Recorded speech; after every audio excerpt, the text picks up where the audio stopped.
In this video, I'm going to show you how you can use the offset command. So the offset command is one of the main commands we use like all the time when we're doing CAD drawing. So just to kind of explain what the offset command does, it basically makes, if you kind of want to think of it, it makes a copy of an object at a preset distance. So I'm going to scroll up here. I have several objects drawn. I'll show you with just a line at first. So I'm going to click here to start the offset command. I'm on the home ribbon. This is the modify panel. I can click here for offset. I can also pull up my menu bar and go to the offset command here. You can type O, enter. No right way or wrong way to get to the command, just whatever you feel comfortable with. I'm going to click on the offset command here. And the first thing it asks me for is the distance. So one mistake a lot of people make here is they just start clicking. They just start saying, oh, I want to click here and here. I want this line to go over there. You got to stop. Look at what AutoCAD's asking you for. It wants the distance before you type anything. So we'll go with a distance. Let's type 0.5. Press enter. And now it's going to ask you to select that object. And then I can choose, do I want to go to the left? Do I want to go to the right? Which direction do I want to make that offset? So see what's happening. I predetermined that distance and it's basically just making a copy of that line. So I can click here. This command stays active, so I can keep clicking. Click here, click there. It just stays active. When I'm ready to end that command, I'm going to press enter. I'm going to start the command again, and it remembers, if you look down here at my command line, it remembers that 0.5, so if that's good for you, then you can just press enter right here. If not, you can type in a new distance of 1.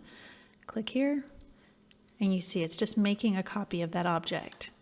Now when I say it's making a copy, it's not quite as simple as that. It's actually much cooler than that.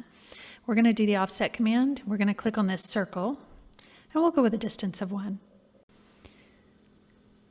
I'm going to select the object to offset, and I'm going to click on the inside or the outside, and you can see it's making a new circle. So it is making a copy of that circle. It's bringing it in, but it's not an exact copy. It's actually changing the radius.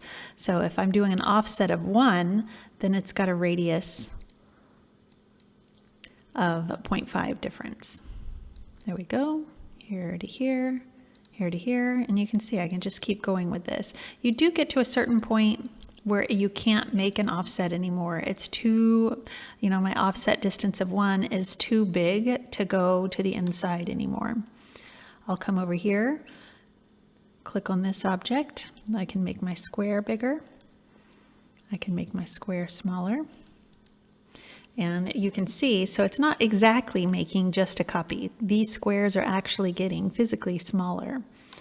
Now you can do this with any regular object or a closed off object. Over here I just drew a random shape in a polyline, and I can offset that. I can click to offset it on the inside. I want to show you how kind of funny it gets to looking, like it's completely changed its shape. I'm going to press enter to end that command, but the overall shape has completely changed by the time it offset in. It offset what it could to go into that direction. I've also got just a little floating guy here. So that is the offset command. I do want to show you kind of a little trick. This is a cool thing to know about the offset command. If I'm going to change my layer to be hidden, so my current layer is set to hidden. When I do this offset command and I select, we'll type in a distance of 1, that's good, press enter. I'm going to select this line and offset it over. So it did not come in on my hidden layer. And the reason for that is, remember I said it's just basically making a copy of that object. So it kept its source layer, the source layer being layer 0 that we created it on. I'm going to press escape just to kind of get out of that command. I'm going to start it again, and this time before I click anywhere, this is where you would normally type in your distance.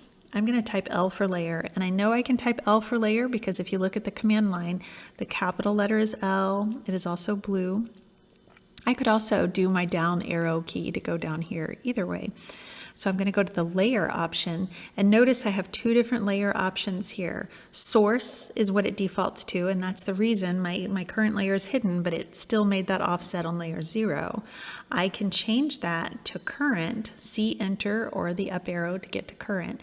Whenever I press enter, so I've set it to current, press enter. And then now it wants the distance. That's good. We'll keep it at 1. Now, when I make this offset, it's coming in on my hidden layer with the dash pattern and the color and everything. So anything I offset now will come in on whatever layer I have set current. So it's important to know the difference between those two. Now that I've got that set current and I've, you know, the layer setting set to current, it will stay that way for the rest of this drawing. So as I continue drawing, if I change layers and continue doing offsets, you don't have to keep typing in L for layer. It'll remember that the rest of the time I'm in this drawing session. But if you open up a new drawing, then you'll have to reset that setting in there.